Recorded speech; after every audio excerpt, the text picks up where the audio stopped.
오늘의 사연 시작합니다. 안녕하세요. 저는 이제 50살이 된 가장이고 지방에서 입시 학원을 운영하는 남자입니다. 어제도 평상시처럼 여러 학생과 어머니가 상담을 위해 찾아오셨는데 저는 한순간 너무 놀라고 말았습니다. 어느 여고생과 함께 온 어머니가 저와 30년 전에 사귀던 대학 동창이었거든요. 우선은 심장이 멎는 줄 알았고 그 다음에는 누가 눈치챌까봐 아주 긴장하며 침착을 유지하느라 애를 먹었습니다. 그리고 그녀의 딸이 참관 수업을 하러 교실로 간 동안 우리는 차를 마시며 조용히 지난 날을 이야기했습니다. 대학 졸업 후에 그녀가 곧바로 결혼한 것으로 알고 있었는데 첫 번째 결혼은 실패를 한 모양이더군요. 그러고 나서 그 몇 년 뒤에 재혼을 해서 한 10년 살고는 역시나 또 이혼을 했다고 합니다. 그리고 아까 봤던 고등학교 2학년 딸 하나를 데리고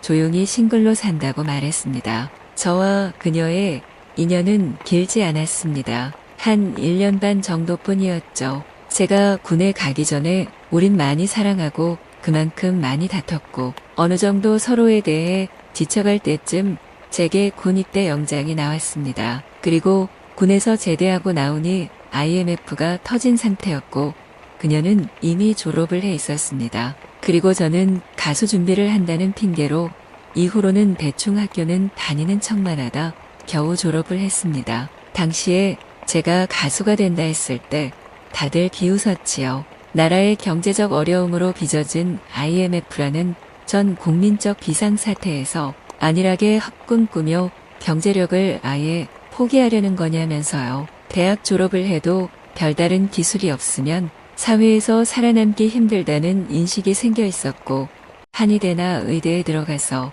평생 직장을 가지려고 다시 대학 입학 시험을 공부하는 분위기도 일던 시절이었는데 말이지요. 그런 현실 속에서 가수라는 막연하고도 너무 끝이 없을 것 같은 미래를 선택한 저를 다들 말렸고 아마 그녀가 그때까지 제 옆에 있었더라면 누구보다 강하게 반대했을 거라 생각합니다. 그리고 수많은 세월이 지난 후 저는 또 엉뚱하게도 가수가 아닌 학원 원장이 되어 있습니다. 제가 가수 준비한다는 것까지는 어떻게 남을 통해서 얘기를 들었던 그녀는 제가 이렇게 학원장이 되어 있을 줄은 정말 몰랐다며 웃었습니다. 저도 그녀가 아주 평범한 주부로서 살아갈 줄 알았는데 2번이나 이혼했을 줄은 전혀 몰랐습니다. 그렇게 학원에서의 재회 후로 며칠이 지난 저녁 저와 그녀는 간만에 동창들과 어울려서 다 같이 식사를 했습니다. 대학 때 항상 하늘하늘한 원피스를 즐겨 입었던 그녀는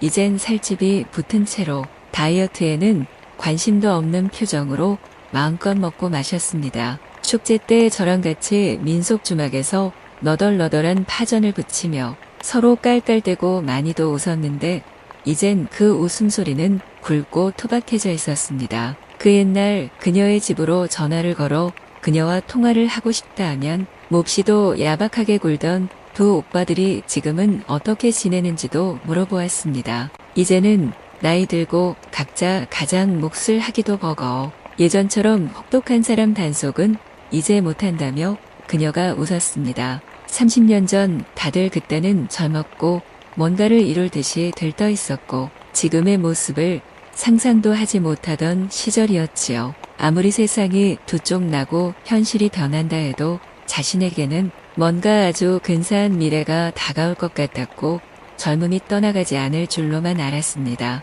그리고 뒤늦게라도 바쁘게 살 길을 찾고 현실에 눈 떠보니 어느덧 50이란 나이가 되어 있었고 싱싱하고 푸르렀던 청춘은 이미 낡은 옛날 이야기가 되고 말았습니다. 더구나 현실 앞에서는 꿈이건 뭐건 접어야 하는 기성세대가 되고 말았다는 것이 가장 어색하고 슬펐지요. 20살 초반 제 생일날에 그녀가 사줬던 액자나 향수 같은 것들은 이젠 어디에 있는지 기억도 나지 않습니다. 결혼 전에 살았던 부모님 댁의 창고며 지하실 어딘가에 쑤셔 넣어져 있다가 세월 속에서 아마 어딘가로 내버려졌거나 했을 것입니다. 하지만 마음으로는 그것들의 모양과 냄새와 느낌까지 다 기억하고 있습니다. 추억이란 다 그런 것이었고요. 그 당시엔 그저 일상이던 것이 시간이 지난 지금에는 후후로 어딘가로 사라져버린 것 같아서 마음이 아프고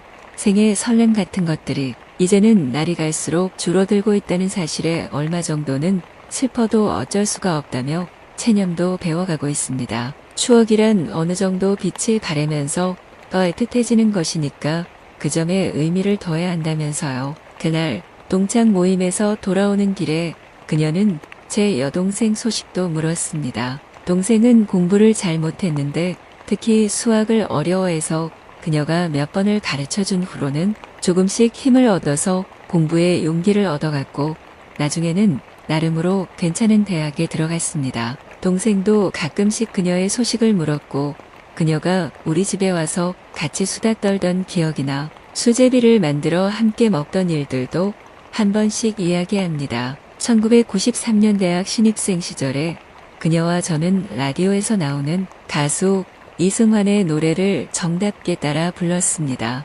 몹시도 무더웠던 1994년 여름에는 신혜라 차인표 주연의 드라마 사랑을 그대 품 안에를 같이 보며 이야기꽃을 피웠지요. 그리고 군에 다녀오니 그녀는 사라졌고 저도 나름으로 혼자서 인생을 찾아 헤매던 세기말에는 오선지에 새 창작곡을 써나가며 새천년의 밀레니엄을 가만히 떠올렸지요. 그러고서 다시 수십 년의 세월이 흐를 동안 수많은 시행착오를 겪으며 이전과 완전히 다른 삶의 궤적을 밟았고 최근에 이렇듯 그녀를 우연히 다시 만나게 된 것입니다. 정말이지 세상 일은 알 수가 없나 봅니다. 그리고 원하는 대로 다 이루어지지 않는 것이 인생인가 봅니다. 하지만 최소한 추억 하나 정도는 고달픈 생에서 덤인 듯이 이뤄주는 것이 인생의 묘미인가 보다 하는 생각도 듭니다. 최근 저의 내막을 아무것도 모르는 저의 아내는 평상시처럼 웃으며 묻습니다.